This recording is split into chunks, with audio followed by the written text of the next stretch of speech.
Huntsville, Alabama, President Trump campaigned on Friday night for Alabama Senate candidate Luther Strange, in a race that has pitted him against his most loyal supporters and that holds the potential to upend the political dynamics for Republicans facing election in 2018. The endorsement of Big Luther can prove to be a big boost for the interim Alabama senator, who is trailing his opponent, former state judge Roy Moore, in some public polls.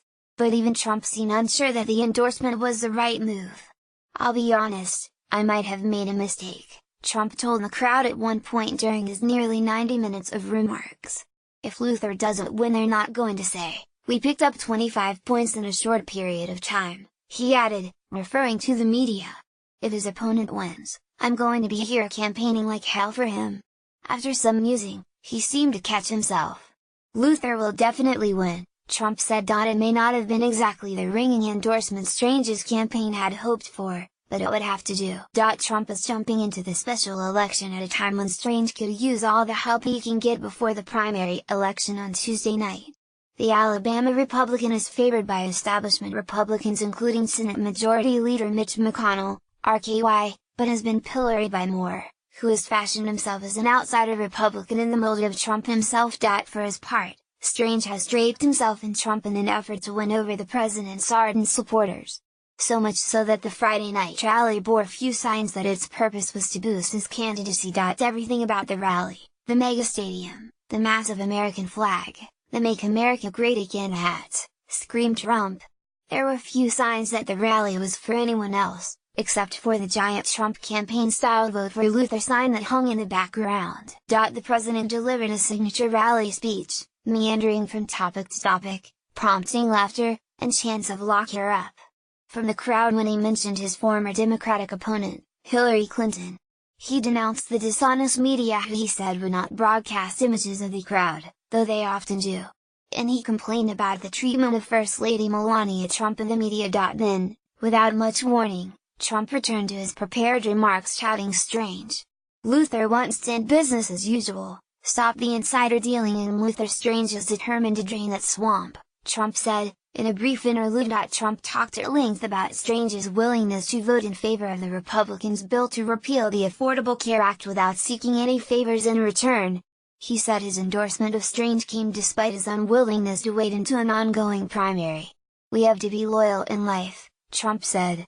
"He never went quid pro quo, he just treated me great. And I'm calling him."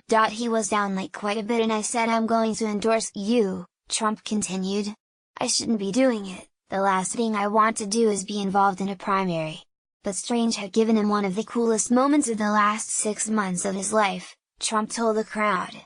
So he came to Alabama to get out the vote for Strange in the final days of the primary campaign. But, quickly, Trump was back to his usual campaign fare. He boasted of his electoral college win. "They said there was no path to 270, but there was a path to 306. Trump said. He admonished Clinton for failing to travel to Wisconsin during the campaign and dismissed the idea that Russia interfered in the election to help him. "In case you were curious, no, Russia did not help me," Trump declared. He returned again to Strange, who apparently watched the rally from somewhere off stage. Both men were on message on one important point: the Senate Majority Leader was persona non grata. "He's not a friend of Mitch McConnell, he doesn't know Mitch McConnell until recently," Trump said, decrying the bad rap that Strange's opponents had saddled him with as an establishment candidate. "He doesn't know him, he just got there." Moore, a controversial former state judge, boasts the support of prominent pro-Trump figures, including 2 ex-White House staffers, Chief Strategist Stephen K. Bannon and his terrorism aide, Sebastian Gorka. At a rally in Montgomery on Thursday night, former Republican vice presidential nominee Sarah Palin pitched the race, and Moore's candidacy, as a fight for the soul of Trumpism. "A vote for Judge Moore isn't a vote against the president," Palin said. "It is a vote for the people's agenda that elected the president. It's for the big, beautiful movement that we're all a part of. The president needs support to keep the promises that elected him. So we're sending Trump someone who has our back, not Mitch McConnell's. Make no mistake, Big Luther is Mitch McConnell's guy." The dissent among Trump allies even came from within his